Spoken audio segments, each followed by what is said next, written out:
The Kenobi that most of us know is a patient and dutiful man.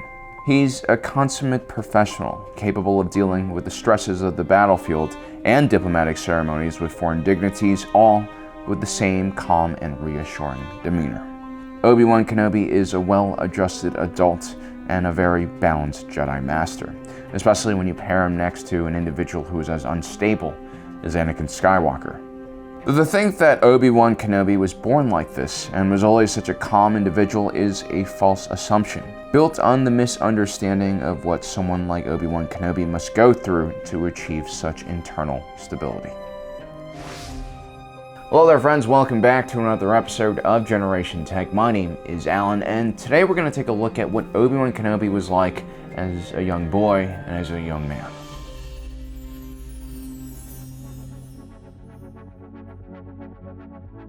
Obi Wan Kenobi was born on the planet of Stu-Jun in 57 BBY. Like many Jedi, he was taken to the temple before he was even 6 months of age. And so Coruscant would really be his home world, or at least the home world he would remember. Obi-Wan was grouped with other younglings into the Kaibuk clan. Before Jedi were chosen by knights and masters to become their Padawans, they were grouped into classes like this. The Kaibuk was a two-legged elk creature which sort of ran like a tauntaun. It could actually reach around 90 kilometers per hour and generally chose to run away from enemies, especially when threatened by themselves. But when they were in a group and their children and young ones were threatened, they would usually fight using kicks and headbutts. I'm pretty sure Youngling's clan is kind of like your horoscope. It doesn't really mean all that much. It won't determine your future. But in Obi-Wan's case, he was a really protective individual who did shy away from combat whenever it was possible until one of his friends or, other fellow Jedi were being threatened. So the Kaibuk is actually a terrific representation of his personality and what his values were. As a young boy, Obi Wan Kenobi was considered quite a troublemaker though, and would oftentimes break the rules. He didn't do this out of disrespect for the Jedi Order or because he was going through some moody teenage phase. Instead, he was just a very emotionally intelligent individual who had developed a strong sense of right and wrong from a very young age. During his time in the Kaibuk clan, he drew close to another initiate named Garen. He professed to her that she gave him great confidence and was the only person he could truly call a friend. It's here that we see a rare moment of uncertainty from Obi Wan Kenobi. This is a healthy self-doubt that he would always harbor but not allow overwhelm his sense of self. One night, Garen decided to run away from the Order. She was haunted by images and visions through the force of her father's suffering, in the same way that Anakin was haunted by images of his mother on Tatooine, in the hands of the Sand People. Obi Wan Kenobi would try his best to stop Garen from leaping off the Jedi Temple roof and down to the underworld below so that she could go help her father. You see, one of the biggest codes you didn't break as a youngling was leaving the temple without being accompanied by an older Jedi. Young Jedi, even Padawans, were oftentimes considered very valuable because of their Force abilities, and sought after by criminals and slavers, and of course, your occasional Sith Lord.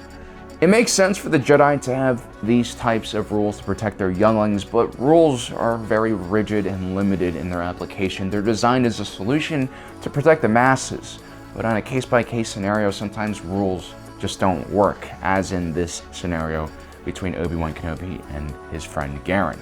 For a troublemaker, young Obi-Wan knew the rules quite well.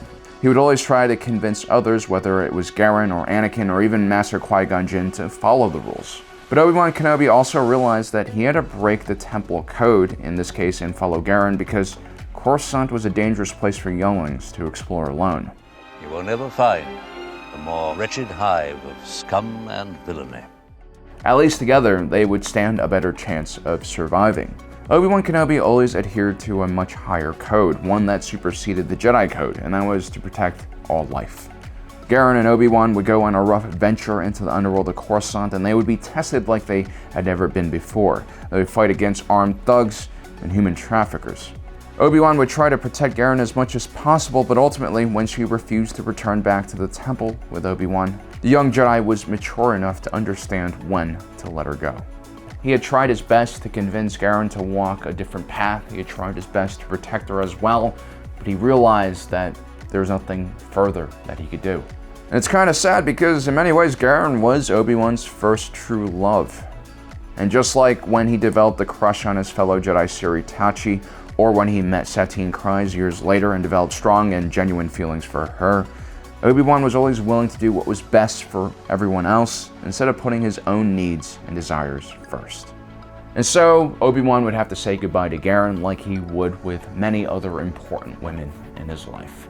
And so, no, Obi-Wan Kenobi wasn't your traditional troublemaker. He wasn't just mischievous for the sake of it. He broke the rules because he had a very strong, independent moral compass, and he never really needed rules to guide them. He always understood what was right and what was wrong. But that, of course, didn't matter to the Jedi Council and to individuals like Master Yoda, who watched over him during his younger years. To him, his misbehaving was a worrying sign, something that needed to be carefully watched.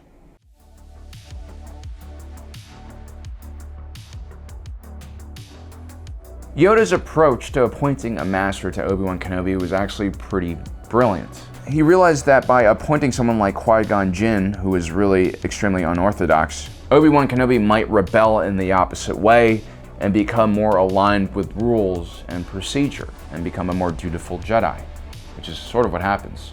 Qui-Gon Jinn was a well-respected master within the Order. He was widely seen as a skilled swordsman and a man of high moral quality. But he often disagreed with the Jedi Council on their approach to various things and was quite vocal about his opinions. Qui-Gon Jinn would actually have great difficulties in training Obi Wan Kenobi, especially in their first few years together. Qui-Gon Jinn's style of teaching was more experimental and about values and the esoteric nature of the cosmic force, rather than more concrete things you would see in a normal Jedi curriculum. Qui-Gon Jinn was also fascinated in visions and prophecies, something that Obi Wan Kenobi might have reservations about because, after all, that's how he lost his first love, Garen, to a weird vision that she had, and unfortunately no one ever saw her again after that night. Obi-Wan tried to be a good apprentice, of course. He would try to support his master's interest in prophecies, and ultimately ended up spending a lot of time in the archives working alongside Jocasta Nu to unearth new ones. It's here, though, that Obi-Wan Kenobi would develop his research skills, and that would aid him quite a lot when he became a Jedi Knight. It's during this time that Obi-Wan Kenobi would really develop a love and appreciation for gathering knowledge and information. It's a very useful skill that he would use later on in his career as a Jedi Knight, where investigations were a huge part of his work. Well, maybe Obi-Wan stayed in the archives too long because he became a very rational and rule-based individual during this time period. And although he truly respected his master, he didn't understand why Qui-Gon Jinn kept on breaking the rules. Do not defy the Council, Master, not again. I shall do what I must, Obi-Wan. One of the things that Qui-Gon Jinn always butted heads with the Jedi Council about were these Jedi prophecies we keep talking about. Most of the conservative Jedi saw these glimpses into the future as highly dangerous, but the Council at one point, as a concession, asked Qui-Gon Jinn to actually join them so that he could air his grievances in a much more productive format. But Qui-Gon Jinn had refused this, and Obi-Wan Kenobi wouldn't understand why Qui-Gon Jinn did this until much later in his life. If you would just follow the code, you would be on the Council. They will not go along with you this time. You still have much to learn, my young apprentice.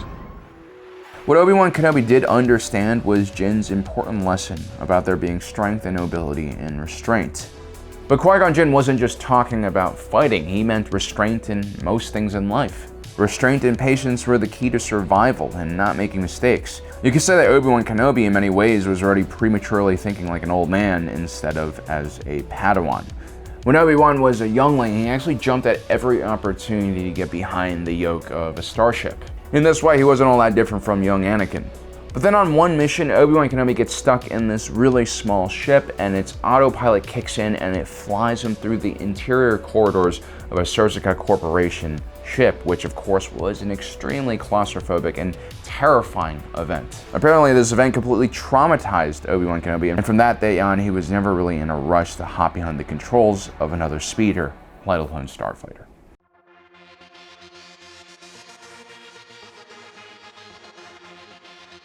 On another more relaxed mission, Qui-Gon Jinn, knowing Obi-Wan's love for culture and history, would take him to the world of Kashyyyk during the high holiday known as Life Day. Qui-Gon Jinn wanted Obi-Wan Kenobi to understand the harmony that was deeply rooted into Kashyyyk's society. He wanted to see how much they revered their family and traditions. But this wasn't just a trip about the beauty of Wookiee society, though. Qui-Gon Jinn was preparing Obi-Wan Kenobi for his future trial to become one with the Force.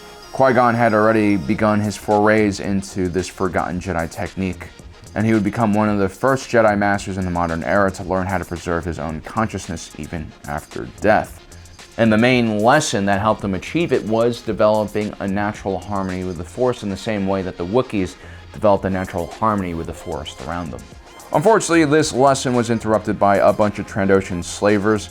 They would assault the village and capture several Wookiees and even manage to grab Qui-Gon Jinn himself. Obi Wan Kenobi is forced to come up with a plan of his own to save Qui-Gon Jinn from his captivity. Qui-Gon Jinn, who obviously could have easily escaped captivity, saw this as a great opportunity to test his Padawan. Instead of assaulting the Trandoshans headfirst with the Wookiees in tow, a strategy that would have definitely caused casualties, Obi Wan Kenobi would surrender himself to the Trandoshans first. He would play on the pride of the lizards, claiming that a young Padawan like himself would never be able to defeat such strong hunters like them. What he actually was doing was getting close enough to Qui-Gon Jinn's cage to unlatch it using the Force. Meanwhile, with the attention focused all on him, his Wookiee allies would spring a trap on the slaver camp from above. Obi-Wan's rescue attempt would be extremely successful. The Trandoshans would surrender without even firing a shot. Obi-Wan Kenobi would actually use the same strategy time and time again in the future, especially during the Clone Wars. During the Battle of Teth, when his forces were on the verge of being destroyed, Obi-Wan Kenobi would call for a ceasefire with Separatist General Worm Losum. He used this meeting in order to buy himself more time and get closer to the general who he would take as hostage. It's definitely not the most honorable thing to do, but he was able to win the battle and save his entire force. So there you have it, guys. As you can see, Obi-Wan Kenobi was mature way beyond his years, even at this young age. He seemed to have a very strong set of principles and rules, but he was always willing to bend them for the most important rule of them all, and that is just do the right thing according to what your heart says instead of what the Jedi Code says.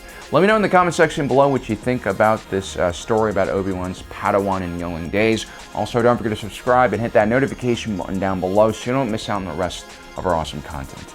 And as usual, my name is Alan, reminding you that my allegiance is to the Republic, to democracy.